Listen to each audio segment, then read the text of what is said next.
6 Timer Strategies for Classroom Teachers from the Word Nerd. Hi, I'm Amanda Ziba. Welcome to my channel, Learning with the Word Nerd.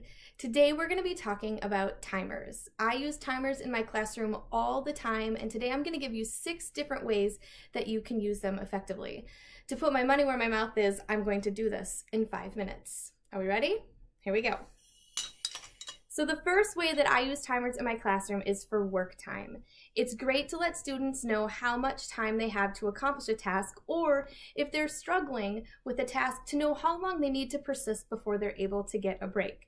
But it's not just great for students, it's great for teachers too.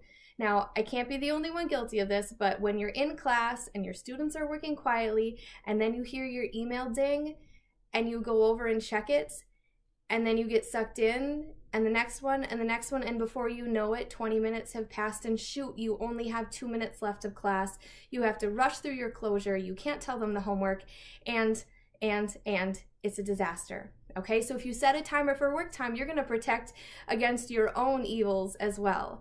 Another great way to use a timer during student work time is for conferencing. Sometimes I've gotten so deep into working with a student on a paper that I only get through conferencing with 1 or 2 students in a class period when I really needed to get through 7 or 8. If I use the timer, I'm able to make sure that I can get through as many students as I need to while giving them each their own focused and independent time. This happens a little bit less often, but it has happened to me where my students are working so quietly, which is so rare in middle school, and I just let them go because I don't want to interrupt it, but I really did have other things I wanted to cover.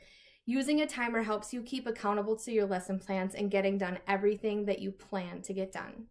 The second way that I use timers in classrooms is for transitions. I'll set the timer up on the board, maybe a minute, maybe 2 minutes, and say, all right, we're moving on to the next activity in 2 minutes. You need to get all of your supplies by the time the timer goes off, or you need to get all your wiggles out before we're ready to move on, or find your partner, or blow your nose, or get a drink, or anything you need to do.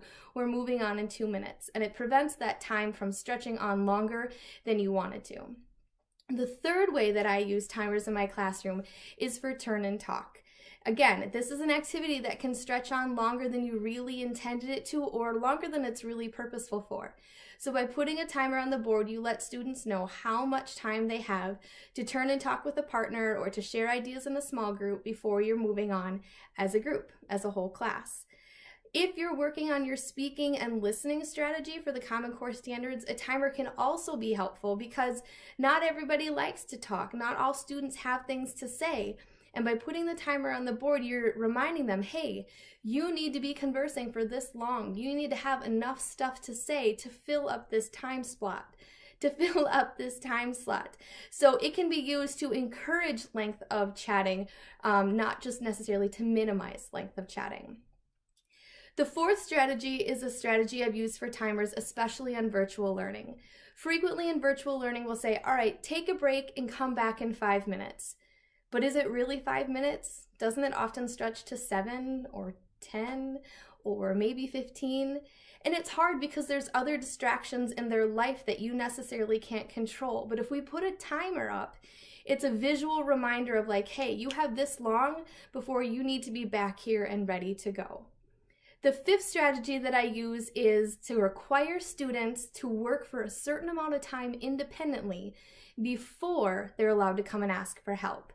So this is especially helpful when you are doing a new skill with your students and they just want your help to answer the question and they just want you to provide the answer. But no, you need them to try on their own.